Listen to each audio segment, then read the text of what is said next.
जय हिंद सभी को। साइमन क्लास में आप सभी लोगों का स्वागत है। मैं अमरजीत सर। देखिए आज की वीडियो के अंदर हम लोग चैप्टर नंबर 21 पढ़ने वाले हैं, जिसका नाम है हमारे जल संसाधन।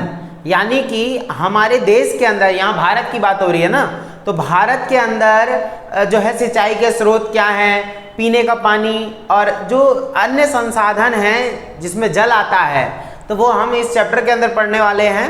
ठीक है, बहुत इजी चैप्टर है। अब तो सारे ज्योग्राफी में इजी चैप्टर आ रहे हैं। ठीक है, तो ये हमारा चैप्टर है हमारे जल संसाधन, जिसका नाम है, ठीक है, पता चल गया। और उसके बाद हमने जो है 21 चैप्टर से पहले 20 चैप्टर अपलोड कर दिया है। आप लोग जाकर चैनल की प्लेलिस्ट में डांस कर सकते हैं। ठीक है जाइए और बढ़िया तरीके से एग्जाम की तैयारी करिए। देखिए वीडियोस लंबी हैं पर बहुत ज़्यादा अच्छी हैं, आप लोग जाकर देखिए। ठीक है, तो अगर अच्छे से पढ़ना है तो कम से कम इतना तो वो करना पड़ेगा कि एक वीडियो में 1 घंटा तो दो ही दो कम से कम एक चैप्टर के अंदर। आ रही हो समझ में? चलिए, तो हम लोग इस चैप्टर के अंदर पढ़ने जा रहे हैं 21वां चैप्टर। चल देखते हैं हमारा पहला क्वेश्चन क्या कहता है। देखिए इस चैप्टर के अंदर सबसे पहला जो हमारा क्वेश्चन आ रहा है वो है निम्नलिखित प्रश्नों के संक्षेप में उत्तर दीजिए। तो इन सारी चीजों के बारे में हमें बताना है बढ़िया तरीके से। जैसे जल संसाधनों का क्या अर्थ होता है। ठीक है, पहला तो हम ये पढ़ेंगे जल संसाधन का क्या मतलब होता है। संसाधन मतलब जो मानव जीवन के लिए बहुत ज्यादा अच्छे हों, सुविधाएं देते हो, मानव जीवन को सुलभ बनाते हो, है ना। तो जल संसाधनों का क्या अर्थ होता है वो पढ़ेंगे। पृष्ठीय जल के प्रमुख स्रोतों का उल्लेख। पृष्ठ जल मतलब जो जमीन के ऊपर जल है, पृष्ठ बोलते हैं उसको। पृष्ठ जल के प्रमुख स्रोत क्या है, जो जमीन के ऊपर जो जल है उसका स्रोत क्या है, यानी कहां से आता है उसके ऊपर पानी। वो देश के उत्तरी विशाल मैदानों में भूमिगत जल अधिक क्यों मिलता है, ये भी हम पढ़ेंगे कि यानी उत्तर, देखिए पूर्व पश्चिम उत्तर दक्षिण, भारत के ऊपरी इलाकों की बात कर रहे हैं यहाँ पे। तो विशाल मैदानों में भूमिगत जल यानी जमीन के अंदर, ये पृष्ठ था, पृष्ठ यानी जमीन के ऊपर, जमीन के अंदर यानी भूमिगत। तो भूमिगत जल इतना ज्यादा उत्तरी मैदानों में क्यों मिलता है वो जानने वाले हैं। उसके बाद है नदी घाटी परियोजनाओं का उद्देश्य स्पष्ट करें। नदी घाटी जो है, नदियां जो होती है उनके निकट जो डैम बनाए जाते हैं, परियोजनाएं, अन्य परियोजनाएं लागू की जाती हैं, उसका उद्देश्य क्यों बनाई जाती हैं वो पढ़ना है इसमें। ठीक है, उसके बाद वर्षा जल संग्रहण का अर्थ बताइए। यानी वर्षा जो जल है, बारिश का पानी हो जो संग्रह करते हैं, इकट्ठा करते हैं, उसके बारे में बताना है। तो ये क्या चीजें होती हैं। उसके बाद जल संभर का क्या अर्थ होता है, जल संभर क्या होता है वो हम इस चैप्टर के अंदर जो है बढ़िया तरीके से जानेंगे। ठीक है, चलिए देखते हैं। हमारा क्वेश्चन तो यहीं पे है, बाकी अब जो है आंसर मैं आपको दिखाने जा रहा हूँ। ठीक है, इसका स्क्रीनशॉट लेना है तो आप लोग ले सकते हैं। ठीक है ना। देखिए पहले वाले का जो पहला वाला क्वेश्चन था कि क्या नाम है, जल संसाधनों का जो है क्या अर्थ होता है। तो पहले का आंसर ये हो गया, जल संसाधनों का अर्थ क्या है। तो जल प्रकृति का सबसे मूल्यवान उपहार है। प्रकृति ने सबसे ज्यादा मूल्यवान उपहार क्या दिया है हमें, जल। यानी जल ही जीवन है, जल है तो कल है। आ रही बात समझ में? देखिए तो यह अपूर्य है, असमाप्त होने वाला संसाधन है। देखिए ये समाप्त होने वाला संसाधन नहीं है, असमाप्त होने वाला संसाधन, यानी कभी खत्म नहीं हो सकता। पृथ्वी पर पानी बहुत ज्यादा है, पर हाँ एक चीज याद रखनी होगी, जो मीठा पानी है, जो पीने योग्य पानी, वो 3% है केवल। तो याद रखिएगा, अगर हम पानी का संरक्षण नहीं करें, समुद्र का पानी थोड़ी ना पी सकते हम लोग, नदियों का पानी तो आज इतना दूषित हो गया, कैसे पी सकते हैं। तो जमीन के नीचे का जो पानी है वही पिया जा सकता है। तो वही चीज बोल रखे हैं, परंतु यह संकटग्रस्त संसाधन भी है। यानी कि जो है संकटग्रस्त, यानी कि संकट पैदा करने वाला संसाधन भी है पानी। पानी रहा तो खुशहाली है, पानी नहीं है तो बदहाली हो जाएगी। तो जल संसाधन का स्रोत वर्षण है। जल के मुख्य स्रोत हैं पृष्ठीय जल यानी जमीन के ऊपर का जल, भूमिगत जल जमीन के नीचे का जल, वायुमंडलीय जल यानी जो वायुमंडल में जो जल रहता है, हमारे ड्रॉपलेट्स होते हैं ना, पिछले चैप्टर में पढ़ाया था, जल, तथा महासागरीय जल यानी समुद्र के जल। तो ये हमारे यहाँ कुछ जल के स्रोत हैं। आगे वर्षण में ये चीज आप लोग को बढ़िया तरीके से याद रखना है। ठीक है, और बहुत से बच्चे हैं ये बोल रहे हैं कि क्या नाम है, इसमें बहुत बार अभी भी कमेंट आ रहे हैं कि वीडियोस इतनी लंबी क्यों है। मैं परेशान हो गया हूँ इस चीज से।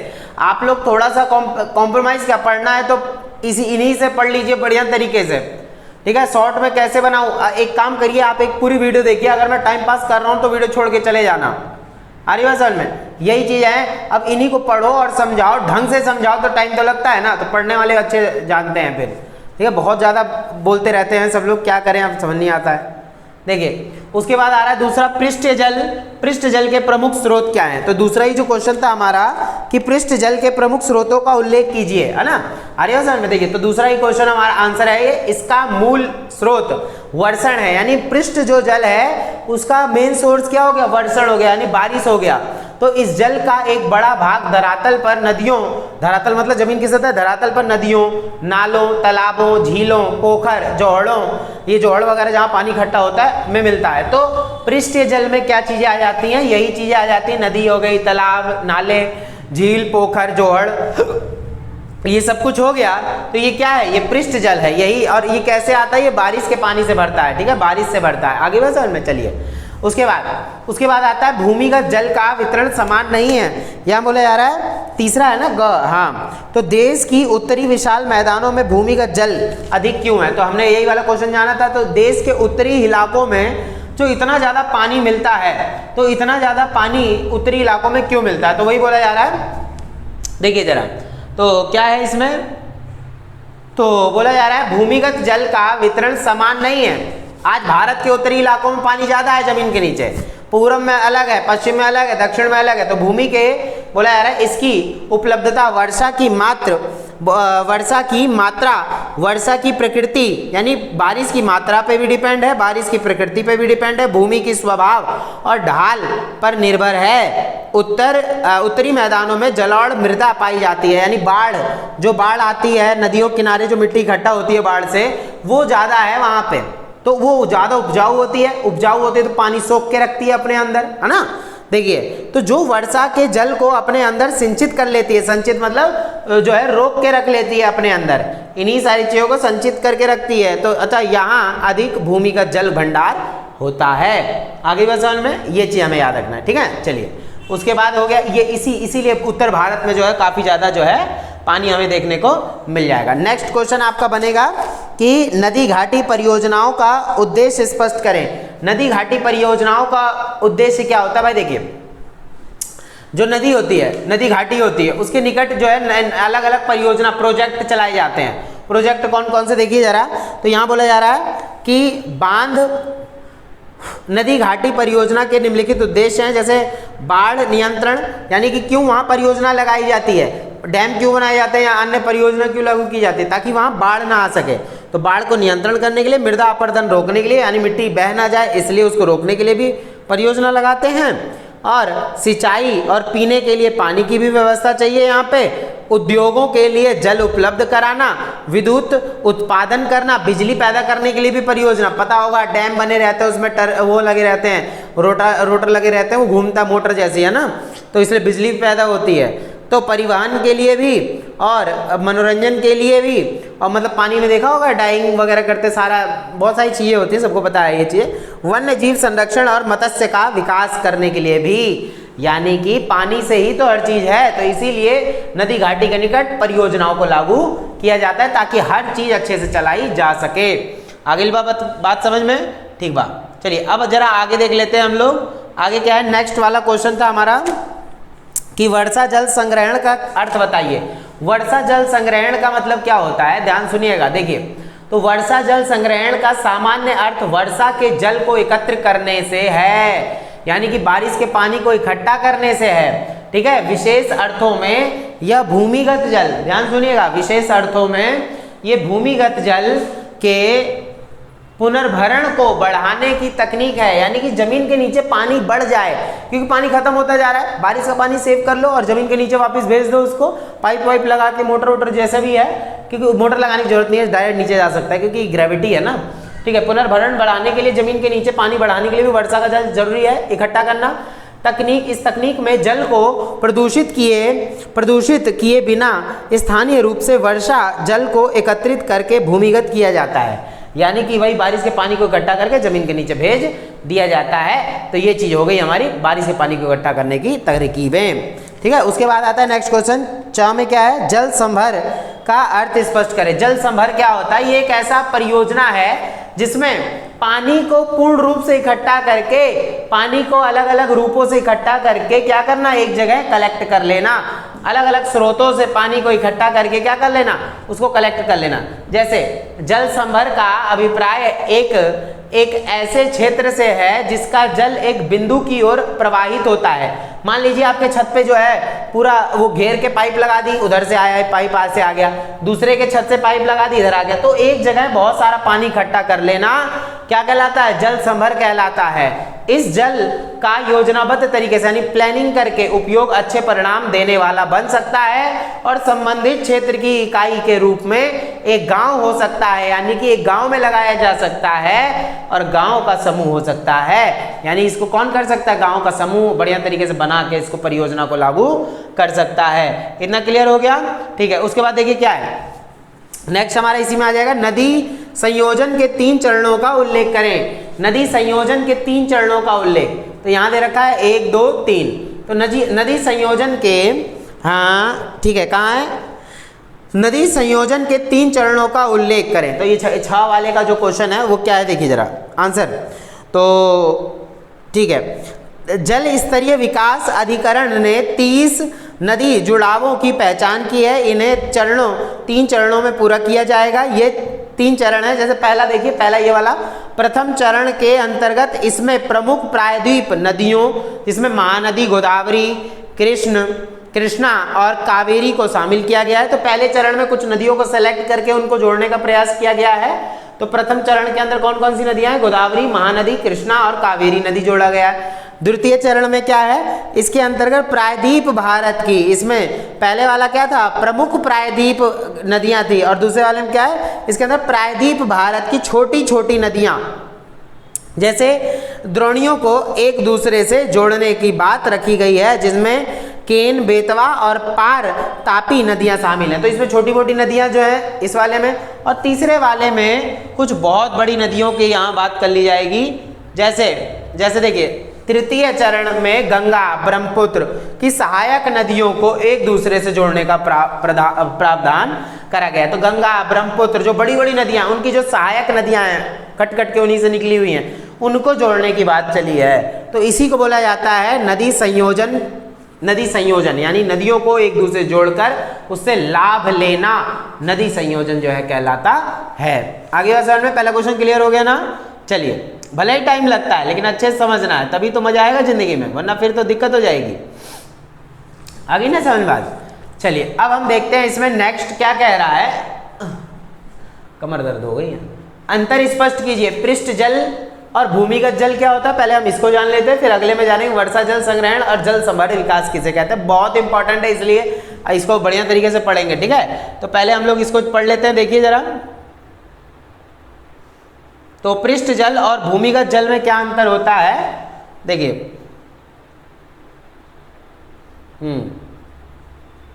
देखिए अब आ रहा है, दिख रहा है ना? पृष्ठ जल जमीन के ऊपर है और भूमिगत जल यानी जमीन के नीचे। तो पृष्ठ जल का मूल स्रोत वर्षण है, यानी जमीन पर पानी कैसे बढ़ता है? तो बारिश की वजह से बढ़ता है। ठीक है, और इसका क्या है? वर्षा का जल रिस कर, यानी कि भूमिगत कैसे होता है वही पानी, तो वर्षा का जल रिस कर भूमिगत होता रहता है।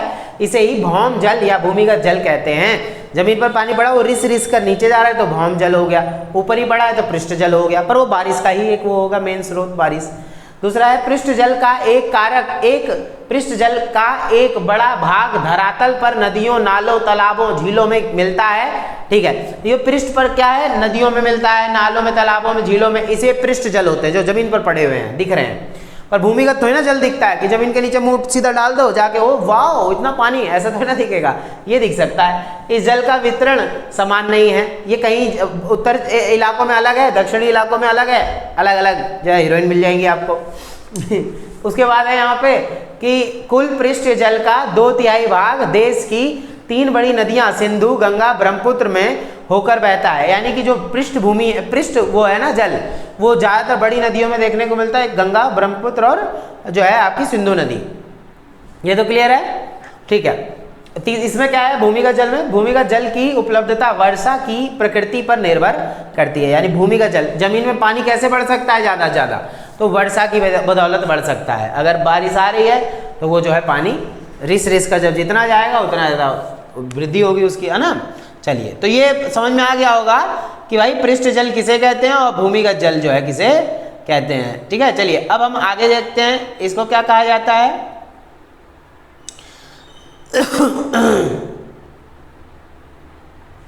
देखिए, तो वर्षा जल संग्रहण और जल संभर विकास में क्या अंतर होता है? वर्षा जल संग्रहण जल संभर विकास क्या होता है, तो बारिश का पानी इकट्ठा करना वर्षा जल संग्रहण कहलाता है। जैसे वर्षा जल संग्रहण क्या है, वर्षा जल संग्रहण का अर्थ है वर्षा के जल को एकत्रित करना, ठीक है। यह भूमिगत जल के पुनर्भरण की एक तकनीक है, यानी जमीन के नीचे भी इससे पानी जाता है, बारिश से पानी जाता है जमीन के नीचे भी रिस रिस के, ये पता चल गया। इससे घरेलू मांग को पूरा किया जा सकता है, घर के काम वाम जो होते हैं बारिश के पानी से हम लोग कर सकते हैं, ज़्यादा से ज़्यादा पौधों में सिंचाई करना, गाड़ी ओड़ी धोना, ये करना वो करना, तो इससे हम कर सकते हैं काम, अगर हम इसको एकत्रित कर लें तो, संग्रहण कर लें तो। जल संभर किसे कहते हैं, जल संभर का विकास एक ऐसे क्षेत्र से है जिसका जल की एक बिंदु की ओर प्रवाहित होता है, यानी एक ऐसा प्रोजेक्ट है जल संभर, ये क्या करता है अलग अलग क्षेत्रों से पानी एकत्रित करके एक जगह एकत्रित कर देना, जल संभर कहलाता है। ये बहुत ज्यादा फायदेमंद होता है, लेकिन पैसा खर्च होगा, लेकिन फायदेमंद बहुत होता है। योजनाबद्ध तरीके से यानी प्लानिंग करके इसका उपयोग अच्छे परिणाम देने वाला बन सकता है। प्लानिंग करके आप क्या करो, हर किसी के छत पे एक वैसा पाइप लगा दें, सारा घर का जो छत का जो बारिश का पानी है वो गिर रहा है, ठीक है, वो पानी जाके एक पाइप में मिल रहा है, और वही पाइप गली के एक बड़े मोटे पाइप से जोड़ दो जिसमें से सिर्फ बारिश का पानी जाए, आगे में बेकार पानी ना जाए, घर का गंदा पानी तो नाली में जा रहा है, वो वाला पानी जो है उसमें से होते हुए चला जाए, तो वो सारा इकट्ठा हो जाए, सरकार उसके लिए अलग से व्यवस्था बनाए, तो इससे फायदेमंद होगा। संबंधित क्षेत्र की इकाई के रूप में एक गांव अथवा गांव का समूह हो सकता है, यानी इसका लाभ गांव के पूरे समूह के लोग या पूरा गांव जो है ले सकता है अगर ये परियोजना लागू कर दी गई, तो परिणाम बहुत अच्छा होगा अगर हम जल संभर विकास को बढ़ावा दें तब, ठीक बा। चलिए उसके बाद आ जाता है नेक्स्ट क्वेश्चन, इसी में दे रखा है, नेक्स्ट क्वेश्चन इसी में दिखा देता हूं मैं आप लोग को कि भारत में जल का वितरण असमान क्यों है, उदाहरण सहित स्पष्ट करें। देखिए भारत में जल का वितरण असमान क्यों है, भारत में जल का वितरण मतलब बांटना, जल इधर उधर जो है बट रहा है, जा रहा है, पानी सब लोग निकाल रहे हैं जमीन से, तो वो अलग अलग क्यों है, असमान क्यों है, समान क्यों नहीं, उदाहरण देकर बता रहे हैं। तो भारत में जल का वितरण असमान है क्योंकि यहाँ जल का मूल स्रोत वर्षण है, याद रखिएगा, जहाँ ज्यादा बारिश होगी वहां जमीन के नीचे ज्यादा पानी, जहाँ बारिश कम वहां पानी कम, तो वही बता रखा है, ध्यान देखिएगा सब लोग।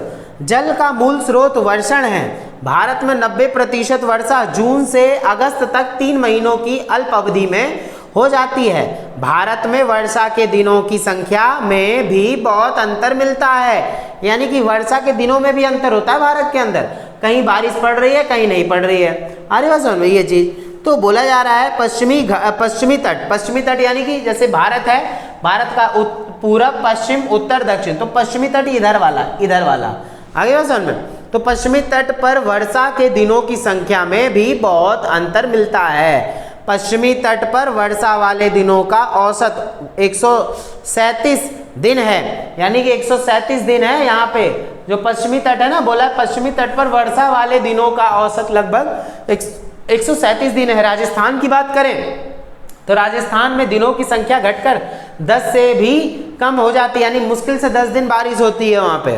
राजस्थान में दिनों की संख्या घटकर 10 से भी कम हो जाती है। वर्षा की प्रकृति में अंतर पाया जाता है, अधिक वर्षा वाले क्षेत्रों में वर्षा प्राय तेज और लगातार हो सकती है। देखिए बोला जा रहा है अधिक वर्षा वाले क्षेत्रों में बारिश बहुत ज़्यादा भी हो सकती है और बहुत लगातार भी हो सकती है, जबकि कम वर्षा वाले भागों में वर्षा की प्रकृति मंद तथा रुक रुक कर अथवा बीच में अंतराल देकर हो सकती है। बीच बीच में रुक जाएगी, कहीं ना कहीं रुक जाएगी बारिश वगैरह, जहाँ कम बारिश होती है थोड़ी सी होगी फिर रुकेगी, फिर थोड़ी होगी फिर रुकेगी। तो अतः वर्षा के क्षेत्रीय वितरण में अधिक समानता मिलती है। देश के 8% भूभाग, याद रखिएगा, देश के 8% भूभाग, अब गिनिएगा सब लोग गिनना, इसको जो बताने जा रहा हूँ ध्यान से एक बार गिनना। बोला जा रहा है कहाँ पे है, हाँ यहाँ से देखिएगा इसके बाद, तो देश के 8% कैलकुलेट करना, देश के 8% भूभाग पर 200 सेंटीमीटर से अधिक वर्षा होती है। 8% भूभाग पर लगभग 200 सेंटीमीटर से अधिक वर्षा होती है। 20% भाग में 125 से 200 सेंटीमीटर तक, यानी इससे कम होती है वर्षा होती है। और 42% भाग पर 75 से 125 सेंटीमीटर वर्षा, सेंटीमीटर में कैसे, अब ऊंचाई नीचाई ऐसे मापा जाता है ना, कितना ज़्यादा मोटी बारिश हुई है, यानी कि लेवल देखा जाए कितना भर गया, तो 75 से 125 सेंटीमीटर वर्षा होती है। और शेष बचा 30 तो प्रतिशत भाग पर 75 से भी कम जो है वर्षा होती है। तो 8 प्लस 42 प्लस 20 प्लस 30 यानी 100%। तो इस तरीके से होता है। वर्षा का असमान वितरण ही पृष्ठीय तथा भूमि तल जल के असमान वितरण के लिए उत्तरदायी है। जहां ज्यादा बारिश होगी वहां जमीन के नीचे ज्यादा पानी, जहां बारिश कम वहां पे जमीन के नीचे पानी जो है कम। ये चीज आगे बात समझ में, तो ये चीज हमें याद रखना है। चलिए उसके बाद आ जाता है नेक्स्ट क्वेश्चन हमारा। नेक्स्ट क्वेश्चन है वर्षा जल संग्रहण की प्रमुख विधियों का वर्णन करें। देखिए बारिश का पानी इकट्ठा करने के लिए हमें क्या क्या विधि है तो वो बताना है। देखिए जल संग्रहण की प्रमुख विधियां, तो पहला दे रखा है गड्ढे या गत्रिका बनाना। पहले तो आप क्या करो, बारिश जैसे सीमेंटेड कुछ वो बना लो, गड्ढा वगैरह कर लो, उसमें क्या करना है गड्ढा कर दो या गत्रिका बना लो, यानी बड़े बड़े गड्ढे बना लो, ठीक है। छिछले जलाभृत क्षेत्रों में जल का बोला जा रहा है जल का पुनर्भरण के लिए छोटे छोटे गड्ढे बनाकर जल का संग्रहण किया जा सकता है, पानी बचाया जा सकता है। इन गड्ढों को 1 से 2 मीटर चौड़ा, 1 से 2 मीटर का नहीं, थोड़ा सा 2-2 मीटर, लगभग 2 मीटर तो पता होगा सबको, 1 से 2 मीटर चौड़ा और 2 से 3 मीटर गहरा बना दो। इसकी आकृति किसी भी प्रकार की हो सकती है, चाहे आप चकोर बनाओ, चाहे सर्कल में बनाओ, चाहे कैसे कैसे भी बना लो।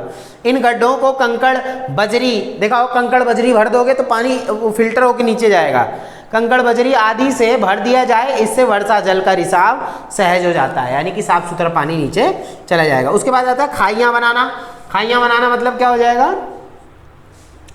देखिए खाइयाँ बनाने से क्या मतलब हो जाएगा यहाँ पे, देखिए खाइयाँ बनाना निचले भागों में जहाँ सरल संरंध्र शैलें पाई जाती हैं उन भागों में 0.5 से 1 मीटर चौड़ी 1 से जो है 1.5 मीटर गहरी, 10 से 15 मीटर लंबी, ऐसे लंबी तक बना दो, बिल्कुल खाई टाइप की बना लो ना, खाई टाइप की, तो लंबी सी बना दो। और ये क्या होगा, तो बनाकर उन्हें बालू बजरी इसमें भी वही भर दो, ताकि खाइयों को जो है सामान्यतः भूमि में ढाल के समानांतर बनाना चाहिए। खाई वगैरह बना रहे हो तो जमीन में ढाल के समानांतर बनाओ, ताकि ये क्या हो, ज़्यादा से ज़्यादा पानी जमीन के अंदर ज़्यादा चला जाए। आगे बात समझ में, अच्छा पानी जाएगा तो हमें अच्छा पानी मिलेगा। आगे बात समझ में, चलिए उसके बाद कुओं का निर्माण करके हम बारिश के पानी को बचा सकते हैं। जैसे बोला जा रहा है कुओं का प्रयोग करके पहले से सूखे बंद पड़े काम में आने वाले कुओं का वर्षा जल संग्रहण के लिए उपयोग किया जा सकता है। अब कुआं ऐसी पड़ा हुआ है तो अब गांव के घरों के छतों पे पाइप लगा दो, सबके पाइप बिल्कुल साफ सुथरा होना चाहिए, नहीं कि घर का गंदा पानी उसी में जा रहा है, नहीं, तो छत वाला पानी सिर्फ, तो वो पानी जा जाकर कहाँ मिले, कुएं में। सबके 10-15 घर हैं उनका मिला दो उस कुएं में, पूरे गांव का इकट्ठा करके अगर कर सकते हो परियोजना तो वो कर दो। सारा बारिश का पानी अगर इकट्ठा हो गया ना तो सोचिए कितना ज़्यादा पानी की जो है खपत बच जाएगी और वेस्टेज पानी की बच जाएगी। आगे समझ। उसके बाद है हैंडपंप लगा के आप क्या कर सकते हो, तो हैंडपंप लगा के आप क्या कर सकते हो, भूमि बोल रखा है यहाँ पे, भूमिगत जलाभाव क्षेत्र में वर्षा के इकट्ठे किए गए जल को चालू हैंडपंपों के द्वारा फिल्टर की मदद से भूमिगत किया जा सकता है। छत के पानी को पाइप लगाकर उसी नल से जोड़ दो, उस नल से पानी जो है सीधा नीचे चला जाएगा, तो वर्षा का पानी है ना साफ सुथरा रहेगा। और जब उसमें चला जाएगा तो उसमें तो वो जाली वाली लगी रहती है पाइप में, डुगुर चलाओगे तो साफ पानी फेंकेगा ऊपर। आगे बात समझ में, इस तरीके से हम क्या कर, देखिए हमारा जो ये क्वेश्चन है जल संभर विकास द्वारा कौन कौन से लाभ प्राप्त किए जा सकते हैं उल्लेख करना है। तो जल संभर जो है विकास का क्या काम होगा यहाँ पे, तो क्या बोला जा रहा है, देखिए तो जल संभर विकास से लाभ, जल संभर विकास के द्वारा निम्नलिखित लाभ प्राप्त किए जा सकते हैं। जैसे पीने और सिंचाई के लिए जल की आपूर्ति हो सकती है, जैव विविधता में वृद्धि हो सकती है, जलाक्रांत तथा लवणता का ह्रास, यानी जो खट्टापन होता है वो खत्म हो सकता है, पानी का खारापन, कृषि उत्पादन और उत्पादकता में वृद्धि हो सकती है, वनों के कटाव में कमी हो सकती है, जीवन स्तर उठना, हमारा जीवन स्तर उठ जाएगा इससे बहुत ज़्यादा, और रोजगार में वृद्धि होगी, और स्थानीय लोगों की सहभागिता में से आपसी मेलजोल बढ़ सकता है। यानी इससे क्या होगा, सब लोग जब मिलजुल कर ये काम करेंगे ना, जल संभर परियोजना हालांकि उतना कारगर सिद्ध नहीं हुई है लेकिन आने वाले टाइम पे तो हो सकती है ना, बहुत ज़्यादा हो सकती है। तो सब लोग कोशिश ये करें कि जल संवर्धन परियोजना को आगे बढ़ाएं और सरकार भी मदद करे लोगों की, लोग भी इसमें मिले जुले, ताकि स्थानीय लोगों का सहभागिता और आपसी मेलजोल बढ़ सके।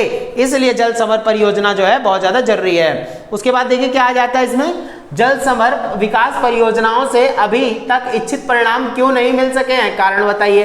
तो जल संवर्धन विकास से अपेक्षाकृत परिणाम क्या है, जल संवर्धन बोला जा रहा है, जल संवर्धन विकास परियोजना से अभी तक इच्छित परिणाम नहीं मिल सके हैं, जबकि भारत सरकार 2000 तक विभिन्न मंत्रालयों से जल संवर्धन विकास कार्यक्रमों में 2 अरब डॉलर खर्च कर चुकी है, बहुत ज्यादा पैसा खर्च कर चुकी है सरकार, पर अभी कोई खासा परिणाम नहीं मिला, पर आएगा आने वाले टाइम पे, क्या पता और जो है टेक्नोलॉजी बढ़े, ठीक है। उसके बाद तो बोला जा रहा है इसमें क्या है, वैज्ञानिक क्या पता ये क्यों नहीं आगे बढ़ पाया, तो वैज्ञानिक सोच का अभाव, क्या पता वैज्ञानिक सोच का अभाव हुआ हो जिसकी वजह से इतना थोड़ा आगे ना बढ़ा, तकनीकी कमियां हैं, आने वाले टाइम पे क्या पता ये प्रोजेक्ट काम कर जाए सरकार द्वारा।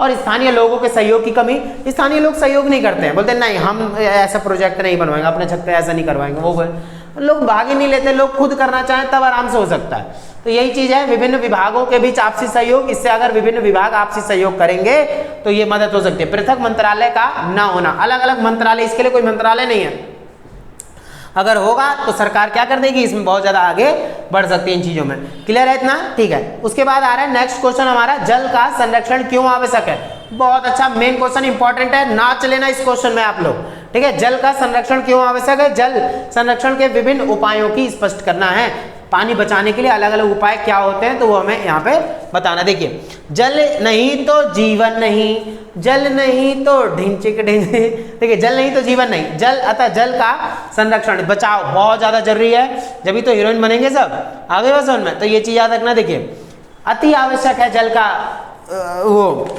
बचाव, जल की कमी से आने वाली पीढ़ी संकट में पड़ सकती है। अगर आने वाली पीढ़ी यानी कि हमारे जो आने वाली पीढ़ी है वो बहुत ज़्यादा दिक्कत में पड़ जाएगी अगर हमने पानी नहीं बचाया तो। आगे बात समझ में, ये चीज़ हमें याद रखना है, ठीक है। जल की कमी से आने वाली पीढ़ी संकट में पड़ सकती है। जल के संरक्षण में व्यक्ति, समाज और सरकार सभी की सहभागिता अनिवार्य है। जल के संरक्षण के लिए जो है निम्न उपाय अपनाए जा सकते हैं। नदियों का देखिए अलग अलग उपाय, पानी बचाने के लिए आप ढिंचक ढिंचक कर सकते हो, कैसे, तो बचाने के लिए मतलब क्या कर सकते हो, तो नदी का जल व्यर्थ में बहकर सागरों में ना जाए, फालतू में सागर में जाएगा लवणता फैल जाएगी, खारापन हो जाएगा, इसलिए नदियों पर बांध बना दो, जलाशयों का निर्माण कर दो। जलाशय मतलब कुओं, कूपों का, पोखरे का। नदियों के जल को नहरों की गंदगी से हर कीमत पर बचाना चाहिए। बाढ़ों की रोकथाम के लिए गंभीरता से हर संभव प्रयास करने चाहिए। आई बात समझ में, ये चीज याद रखना। स्थानीय लोगों के सहयोग की कमी की वजह से, मतलब स्थानीय लोगों के सहयोग की कमी है जिसके वजह से पानी बचाव नहीं हो पा रहा। जल का समुदाय सदुपयोग करना, पानी का अच्छे से यूज करो आप लोग, ठीक है, तब पानी बच सकता है। जल संरक्षण के प्रति जन जागरण, लोगों का जागरूक होना पड़ेगा, लोगों का जागरूक, देखो लोगों को जागरूक होना पड़ेगा और जो है जागरण पैदा करना चाहिए। जल संरक्षण और उसके कुशल प्रबंधन से संबंधित सभी क्रियाकलापों में लोगों को शामिल कर उससे सक्रिय सहयोग होना चाहिए, तभी तो मजा आएगा जिंदगी में। तो ये चीज याद रखना है। उसके बाद बागवानी वाहनों की धुलाई घर आंगन, यानी कि बागवानी उनकी धुलाई करना है, घर आंगन की है, और शौचालयों सफाई, पेयजल का उपयोग नहीं करना चाहिए। जमीन से पानी निकालने का अगर आप ये सारी गाड़ी धुल रहे हो इधर, वो नहीं होना चाहिए ना। बारिश के पानी का यूज कर लो भाई, इतना ज्यादा बहुत चल रहा है तो बचाओ उसको। जलाशयों को प्रदूषण से बचाना चाहिए, जहाँ पानी इकट्ठा हो रहा है तो वहाँ गंदा पानी ना जाए, प्रदूषण ना जाए। पानी की टूटी पाइप लाइनों को जो है तुरंत ही रिपेयर कर देना चाहिए। जल की हर बूंद को कीमती माना जाए और यह भाव जनमानस तक पहुंचाया जाना चाहिए ताकि लोगों तक इसकी पहुंच बढ़े। और वर्षा पोषित क्षेत्रों में ऐसी फसलों के उगाने पर रोक होनी चाहिए जिन्हें अधिक पानी की आवश्यकता है। जहाँ पानी बरस नहीं रहा, मान लो जहाँ पानी नहीं है वहाँ पर आप लोग क्या काम करो, जहाँ बारिश नहीं होता वहाँ पे जो ऐसी फसलें हैं जिसमें जैसे चावल वगैरह हो गया, धान हो गया, उन फसलों में ज़्यादा पानी लगता है तो इसमें आप थोड़ा कमी कर दो। कृषि रोपण स्तर पर बल देना चाहिए, यानी कि आप पेड़ वगैरह लगाओ जिससे क्या होगा, पानी जमीन के नीचे जाएगा, सोखेगा, जितना ज़्यादा सोखेगा उतना ज़्यादा जो है हमारे लिए अच्छा होगा, ठीक है। अब आ जाता है नेक्स्ट क्वेश्चन। अब बहुत अच्छा क्वेश्चन है ये, ध्यान सुनिएगा आप लोग। देखिए क्या बोला जा रहा है इसमें, अरवारी संसद के बारे में। अरवारी कहाँ है? ये आपका एक नगर है, एक शहर है, कहाँ? राजस्थान का है, ठीक है। तो वहाँ के बारे में क्या बोला जा रहा है? अरवारी संसद द्वारा बनाए गए कुछ नियम और कानूनों की एक सूची बनाई है। तो अरवारी संसद द्वारा बनाए गए कुछ नियम और कानून निम्नलिखित है। जैसे इन्होंने क्या नियम बनाया है पूछ लेगा एग्जाम में, हीरोइन बन जाओगे। जिसने पॉलिटिकल पढ़ लिया, हिस्ट्री पढ़ लिया, सोशियोलॉजी पढ़ लिया, सोशियोलॉजी पढ़ लिया, पेंटिंग, देखिए मैं दोबारा बोल रहा हूँ, हिस्ट्री, पॉलिटिकल, सोशियोलॉजी, पेंटिंग और होम साइंस, ये ज्योग्राफी चल रही है, ये सारा सब्जेक्ट मैं करवा चुका हूँ और ये चल ही रहा है। और होम साइंस के कुछ चैप्टर बचे हैं, ज्योग्राफी कुछ चैप्टर बचे हैं, बस 10 दिन और खत्म कर देंगे इसको भी। सब लोग जिसने पढ़ा है ना बाकी का चैप्टर सारे, पॉलिटिकल हिस्ट्री सब, उसको पता है कैसी पढ़ाई होती है। टाइम भले ही लगता है लेकिन पढ़ाई बिल्कुल धांसू करवानी है। एनआईएस के बच्चे पीछे नहीं रहने चाहिए, है ना। चलिए आ गए हैं, एक लहर उठानी है जिसमें सब लोग आराम से बिल्कुल मौज मस्ती के साथ पढ़ें, क्यों? चलिए, तो अरवारी संसद द्वारा बनाए गए कुछ नियम और कानून क्या हैं? तो अधिक जल चाहत वाली फसलों, जो पानी ज्यादा खींचने वाली फसलें हैं, जैसे गन्ना, चावल, मिर्च उगाने पर प्रतिबंध लगा दो। जहां पानी कम है, मतलब चलिए मान लेते हैं इन्होंने क्या करा, संसद ने क्या करा, अरवारी की संसद ने, राजस्थान के एक जो है नगर ने क्या किया, तो उन्होंने जहाँ वहाँ बैठक होती है, उन लोगों ने ये डिसाइड किया कि यहाँ पे हम लोग क्या नहीं उगाएंगे, गन्ना, चावल, मिर्च वगैरह ये नहीं उगाएंगे क्योंकि ज़्यादा पानी खा जाता है, ठीक है। होली के बाद तथा बरसात से पहले भी कोई भी व्यक्ति नदी के पानी का उपयोग खेती के लिए नहीं करेगा। नदी के पानी का यूज खेती के लिए नहीं किया जाएगा, उसको बचाया जाएगा। जल संभर क्षेत्र में किसी भी औद्योगिक इकाई की स्थापना नहीं होगी। जहाँ जल संभर क्षेत्र बना हुआ है ना, पानी को इकट्ठा किया जा रहा है नई नई परियोजना लगा के, वहाँ उद्योग मत लगाओ क्योंकि उससे प्रदूषण होगा, पीने योग्य पानी नहीं मिलेगा। जौ, ज्वार, बाजरा और मक्का की फसलों को उगाने की सिफारिश की गई है। तो जैसे ये फसलें कम पानी चाहिए इनमें, तो उसके लिए सिफारिश करी है इन्होंने। नदी के निचले भागों में सब्जियां उगाने की अनुमति दी गई। निचले भागों में सब्जियां उगाओ सिर्फ, ठीक है, ऊपर नहीं। तो ये चीज़ हमें याद रखना है। इतना क्लियर हो गया ना? चलिए उसके बाद हमें अब अगला क्वेश्चन देखते हैं। तो ये यही था, राजस्थान के एक नगर ने क्या करा था, वहाँ की संसद ने बैठ के ये डिसीजन लिया था, नियम बनाए थे कि हम ऐसा ऐसा करेंगे। तो ये आप लोग को याद रखना, कोई टेंशन की बात नहीं। खेबा, ठीक है। कुछ और नियम है, जैसे शिकार तथा हरे पेड़ों को काटने पर रोक लगा दिया गया, ठीक है। इसने संसद, अरवारी के संसद ने जो है डिसीजन लिया था।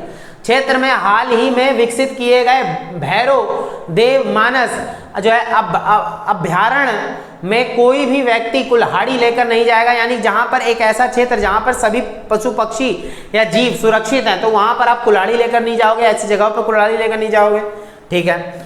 पूरे क्षेत्र को जैव विविधता का क्षेत्र घोषित किया जाएगा, यानी यहाँ जीवित प्राणी होंगे। खाद्यान्नों का तथा सब्जियों को क्षेत्र से बाहर भेजने पर प्रतिबंध लगा दिया गया कि भाई अब हमारे लिए ही वो चीज़ रहेगी, बाहर नहीं भेजेंगे क्योंकि खपत ज़्यादा होगी इससे। जल संभर क्षेत्र से बाहर के लोगों को इस क्षेत्र में पशुओं के चराने पर रोक, यानी कि जो जल संभर क्षेत्र में जहाँ पानी की वो इकट्ठा करी है इन्होंने, उन जगहों पर बाहर के पशुओं को जो है आने से रोका जाएगा। जो बाहर का है वो बाहर ही अपना देखे। तो ये एरिया वाइज होता है हर चीज़। तो इन्होंने ये नियम बनाया था। क्लियर हो गया ना सबको? ठीक बा, चलिए अब आगे चलते हैं। अब आ रहा है नेक्स्ट क्वेश्चन हमारा, देखिए इसमें क्या बोला जा रहा है, जल की उपयोगिता। थोड़े बड़े बड़े चैप्टर है इसलिए थोड़ा सा ध्यान रखना होगा, वीडियो लंबी हो रही है, कोई बात नहीं। समझ में आ रहा है कि नहीं आ रहा है? अगर आ रहा होगा तो अपना प्यार दिखाओ, 7 क्लास को सपोर्ट करो बढ़िया तरीके से, अभी बहुत आगे तक जाना है। ठीक है, लाइक कर देना आप लोग, कमेंट करके जरूर बता देना वीडियो कैसी लगती है, ठीक है। बाकी सब लोग जानते ही हैं। चलिए उसके बाद जल की उपयोगिता को उदाहरण देकर समझाएं, यानी जल की उपयोगिता, पानी को कैसे उपयोग किया जा रहा है। जनसंख्या इतनी तेजी से, भारत नंबर 1 पे पहुंच गया जनसंख्या के मामले में पूरे विश्व में।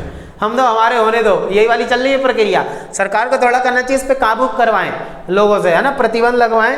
तीसरा बच्चा होगा तो ऐसे होगा, ऐसे होगा, थोड़ा नियम लगा दें, सही रहेगा भाई, लोग भी थोड़ा डरेंगे फिर। अभी तो है ना ये चीज़ है। तो वही बोला यार, जल की उपयोगिता क्या है। तो भारत में जनसंख्या निरंतर और तेजी से बढ़ रही है।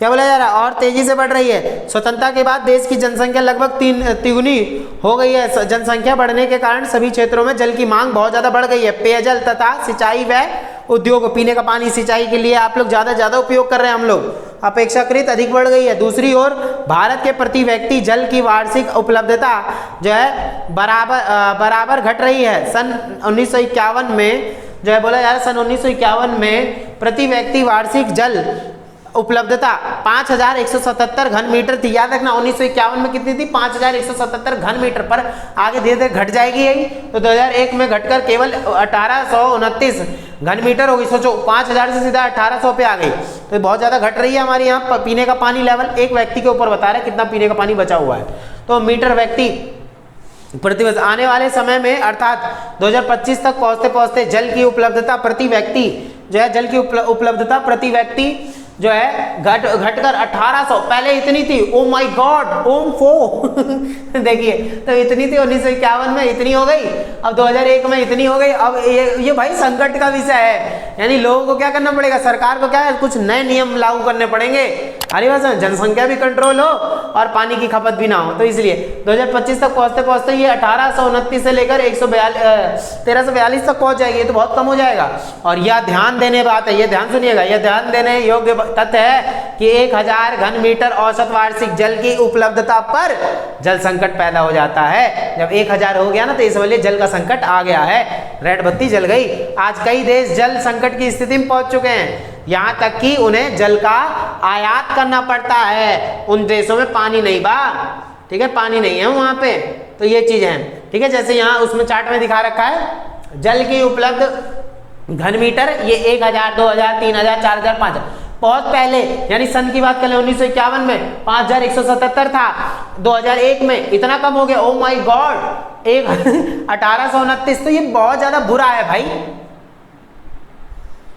हंस के तो पढ़ा दे रहा हूं मैं, लेकिन ये रोने का विषय है। रोने का विषय क्यों है, क्योंकि पानी की खपत बहुत ज्यादा बढ़ रही है और आने वाले 2025 तक ये 1342 हो जाएगी और टाइम बाद देखिए और कम हो जाएगी। इसलिए हमें बारिश का पानी और ऐसे नए नए परियोजना लागू करनी पड़ेगी, वार्षिक जल की घटती उपलब्धता, ठीक है, ये चीज हमें याद रखना होगा, वरना ये संकट की विषय है। चलिए, थोड़ा यहाँ डिस्टर्ब हो गया था पेज, कोई बात नहीं। पानी का विविध उपयोग है, पानी का हम लोग हर तरीके से यूज करते हैं, इस उपयोग की सूची लंबी है। पीने के लिए तो पानी चाहिए ही चाहिए, परंतु घरेलू कार्य, सिंचाई, उद्योग, जल स्वास्थ्य, स्वच्छता तथा मलमूत्र के निकासी के लिए जल अपरिहार्य है। जल विद्युत के निर्माण तथा परमाणु संचय संयंत्रों के शीतलन के लिए जो है, याद रखिएगा, हर चीज में काम आता है पानी।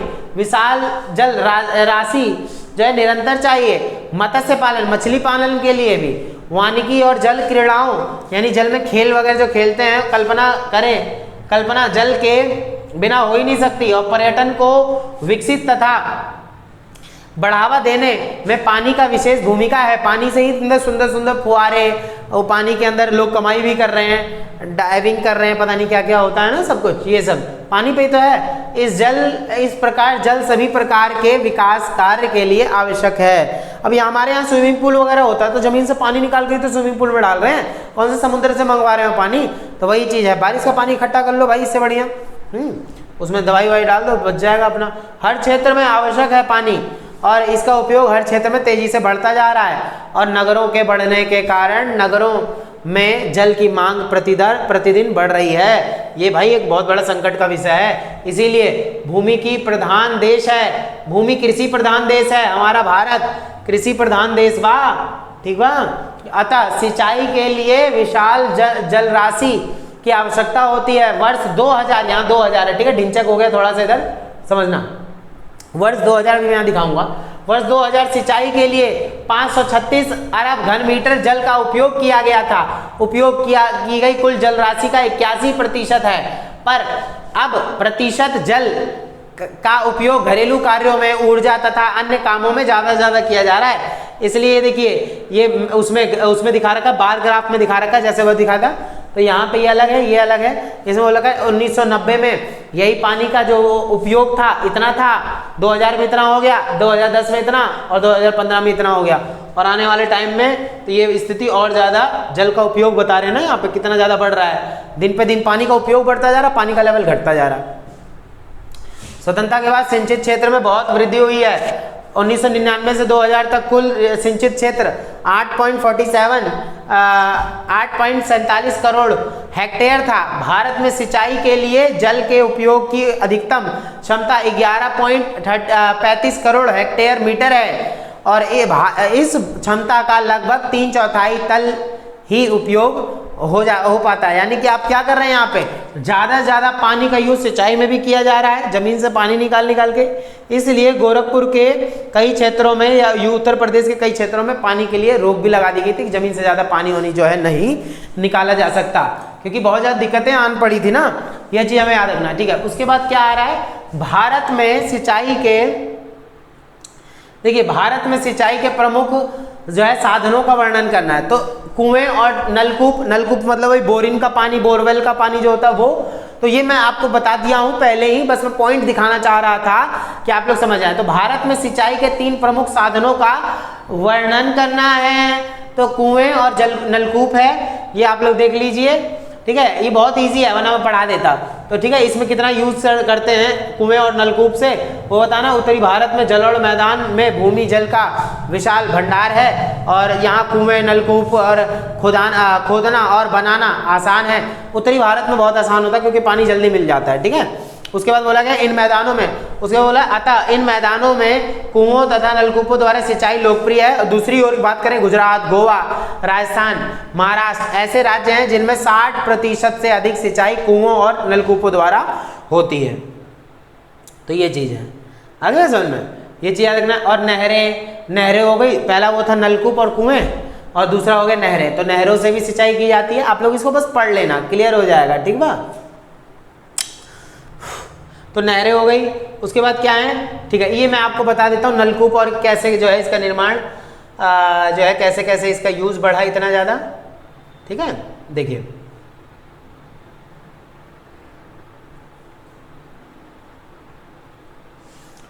तो साधनों के अनुसार सिंचित क्षेत्र, यानी साधनों के अनुसार, यानी किस चीज का यूज किया जाता है, किस चीज का यूज किया जाता है पानी के उसके लिए। देखिए तो सिंपल सी बात है, यहाँ नलकूप और अन्य नलकूप और कुएं से 56% पानी लिया जाता है। सबसे ज्यादा यूज किस चीज का होता है सिंचाई के लिए, नलकूप और कुओं का।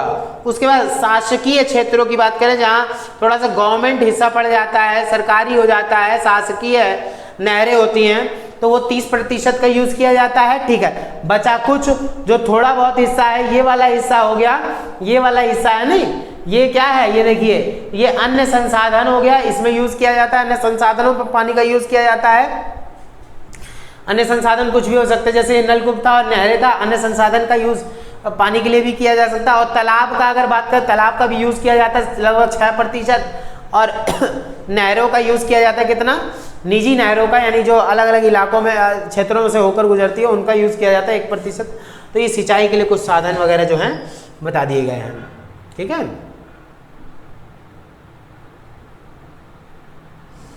तो उसके बाद तालाब है, तालाब के अंदर तालाब से भी सिंचाई की व्यवस्था है। सिंचाई में तालाब की भागीदारी जो है घटी है। देश के लगभग 6% सिंचित भाग पर तालाबों द्वारा सिंचाई की जाती है। 6% भाग में तो तालाब द्वारा सिंचाई की जाती है, तालाब से करते हैं, नहीं बोरवेल पाइप लगा देता, मशीन खींच लेता पानी। ठीक है, प्रायद्वीप पठारी भाग में तालाबों द्वारा सिंचाई लोकप्रिय है, और यहाँ तालाब बनाना आसान है। और प्रायद्वीप जगहों पर जहाँ जमीनें वगैरह ज़्यादा हैं, वहाँ तालाब बनाते हैं, बारिश का पानी इकट्ठा हो जाता है। तमिलनाडु राज्य का पहला स्थान है जहाँ लगभग जो है जब लगभग 22% क्षेत्र तालाबों द्वारा। देखिए तमिलनाडु है, तमिलनाडु बगल में समुद्र है, तो समुद्र के अंदर काफ़ी ज़्यादा मतलब वहीं बारिश ज़्यादा होती है, तो बारिश का पानी इकट्ठा होता है, तो उसी सिंचाई कर लेते हैं ये लोग, समुद्र का पानी थोड़ी ना लेंगे। तो उड़ीसा, महाराष्ट्र, कर्नाटक, केरल, पश्चिम बंगाल में तालाबों द्वारा ही ज़्यादातर सिंचाई की जाती है। ठीक है, चलिए ये चीज़ हो जाएगा, ये चीज़ हमें याद रखना। ठीक है, चलिए तो ये हो जाएगा। अब उसके बाद अगर हम बात कर